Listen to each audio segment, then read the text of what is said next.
안녕하세요. 하연입니다. 오늘은 EBS 다큐프라임 자본주의를 보고 제1부 돈은 빚이다를 보고 요약을 합니다. 처음 시작은 질문으로 시작합니다. 첫 번째 질문, 자본주의는 뭘까요? 로 시작합니다. 자본주의는 장막과 같은 것이고 이 장막을 열어야 그 안에 진짜가 나온다고 해요. 돈은 중앙은행에서 나오고 중앙은행은 은행을 위한 은행입니다. 그리고 은행이 하는 일은 야바이 게임을 하는 거예요. 야바이 게임이라고 하면 시장 좌판에서 벌어지는 컵 안에 유리구슬 숨겨놓고 어디 들어있는지 맞추는 게임이잖아요. 이게 처음엔 사람들이 돈을 따다가 나중에 되면 그 게임을 주최한 그 주최자가 모든 돈을 쓸어가는 게임이죠. 그리고 두 번째 질문. 돈은 뭘까요? 돈을 사랑하는 것이 문제일까요? 아니면 돈을 무시하는 것이 문제일까요? 아니면 돈에 대해 모르는 것이 문제일까요? 저는 이 모든 게 다 문제라고 생각해요. 돈이 무엇인지 알려면 역사부터 살펴봐야 되는데 금융자본주의는 영국에서 시작해서 미국에서 발전했어요.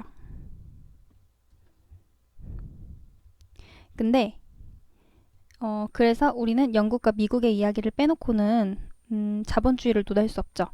처음부터 역사 이야기를 하면 너무 어려우니까 우리 생활에서 실제 느낄 수 있는 물가 이야기부터 시작합니다. 짜장면이 50년 전에는 15원이었는데 지금은 올라서 4,500원이 되었어요. 이렇게 물가가 오르는 이유는 수요와 공급의 법칙에 의하여 오르게 되는데 돈의 양이 계속 증가하기 때문에 물가도 자연히 오르게 됩니다. 그리고 모든 돈은 보이는 돈과 보이지 않는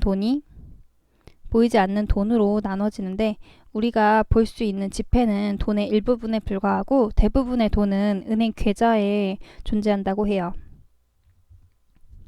그러면 돈은 어떻게 만들어지는 걸까요? 세 번째 질문. 은행은 뭘까요?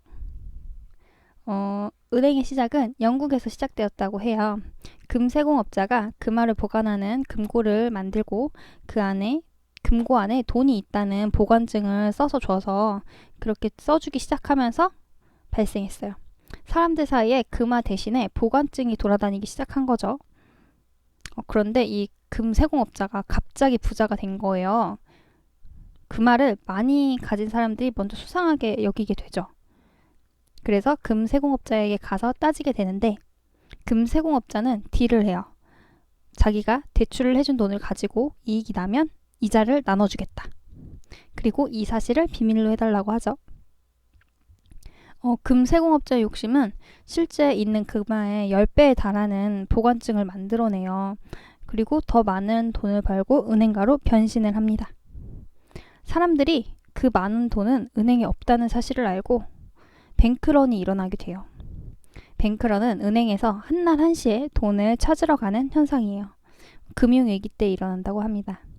금세공업자는 파산하게 되었지만 영국 왕실은 금화가 더 많이 필요했어요. 그래서 가상의 돈을 가지고 대출을 할 수 있도록 허가를 해줍니다.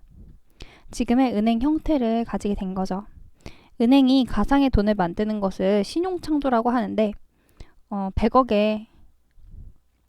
100억으로 할 수 있는 신용창조는 최대 1,000억까지 가능해요. 우리나라의 지급 준비율은 3.5%이고요. 은행은 남의 돈을 가지고 돈을 벌죠.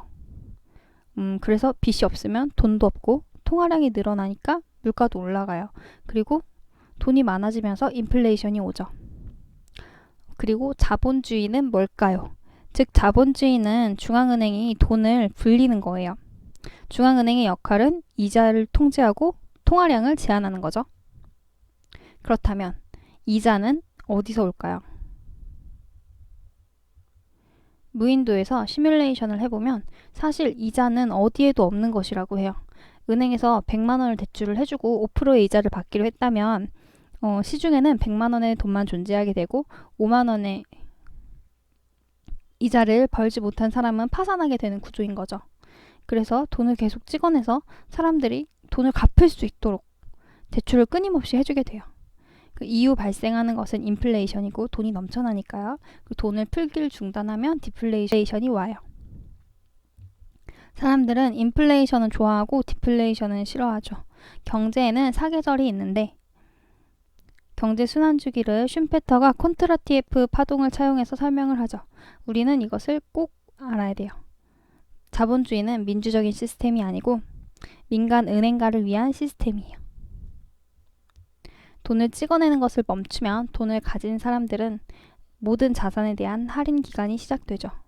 그리고 2008년 금융위기 이후 미국과 우리나라의 전망에 대하여 기사가 쏟아졌는데 우리가 미국 하는 이유는 미국의 달러가 기축통화이기 때문이고 우리는 무역으로 밥을 먹고 사는 국가이기 때문에 기축통화를 논하지 않고는 미국과 뗄래야 뗄 수 없는 사이입니다. 그리고 중요한 금태환제도. 미국은 브레튼-우즈 협정을 통해 달러를 기축통화로 쓰고 미국 은행에서 달러를 가지고 오면은 금으로 바꿔주겠다는 제안을 해요. 하지만 미국은 베트남 전쟁 때문에 많은 돈을 쓰게 되고 사람들은 달러의 가치가 떨어진 걸 알고 이제 금으로 바꿔달라는 요청이 속출하게 됩니다. 그런데 미국은 그만한 금이 없었어요. 그래서 일방적으로 닉슨 대통령은 금 태환제를 철폐를 하고 그때부터 진짜 부루마블에 있는 돈이 달러가 되게 된 거죠. 달러가 부루마블에 찍힌 돈이랑 같은 시대가 열린 거예요. 그리고 질문. 달러는 누가 찍어낼까요? 달러는 미국의 연방정부은행이 찍어내요. FRB라고 하죠. 근데 이 FRB는 정부기관일까요? 아니면 민간은행일까요? FRB는 민간은행이에요. 미국 정부도 돈이 필요하면 FRB에서 빌려야 하죠. 이 달러가 세계 경제를 지배하고 있어요. 그래서 우리는 미국 금융 정책을 알아야 돼요. 우리가 잃어버린 돈은 우연이 아니라고 하고요. 우리가 잃어버린 돈은 우연이 아니에요. 돈의 원리를 모르면 희생자가 될 수밖에 없죠. 우리가 알아야 될 것은 돈의 원리, 은행이 돈을 버는 원리, 그리고 돈은 빚이라는 사실, 그리고 빚에 대한 이자는 어디에도 없다는 사실. 그리고 우리가 계속 경쟁할 수밖에 없는 상황이 계속 놓여져 있다는 사실을 알아야 돼요. 그 속에서 우리는 경제의 흐름을 알고 사계절을 알고 그에 맞게 자신의 돈을 옮길 줄 알아야 돼요. 오늘 영상 유익하셨다면 좋아요랑 구독하기 눌러주세요. 감사합니다.